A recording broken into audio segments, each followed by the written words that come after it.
യേശുമിശിഹായ്ക്കും സ്തുതിയായിരിക്കട്ടെ. സമാധാനത്തിന്റെയും സന്തോഷത്തിന്റെയും വരവറിയിച്ചുകൊണ്ട് വീണ്ടും ഒരു ക്രിസ്മസ് കാലം വന്നെത്തിയിരിക്കുകയാണ്. ആദ്യമേ തന്നെ എല്ലാവർക്കും എന്റെ ഹൃദയം നിറഞ്ഞ ക്രിസ്മസ് ആശംസകൾ നേരുന്നു.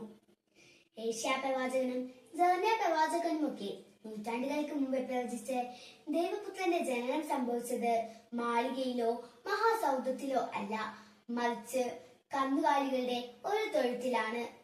നമ്മുടെ വീടുകളിൽ ഉണ്ടാക്കുന്ന പുൽക്കൂടിന്റെ അത്ര ഭംഗിയോ ദൃഢതയോ ഇല്ലാത്ത ഒരു കാലിത്തൊഴുത്തിൽ. ഇത് നമ്മെ പഠിപ്പിക്കുന്നത് എളിമയുള്ളവരായിരിക്കുവാനാണ്.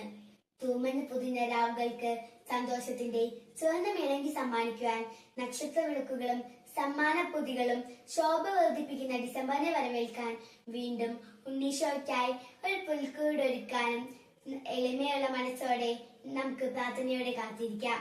Thank you.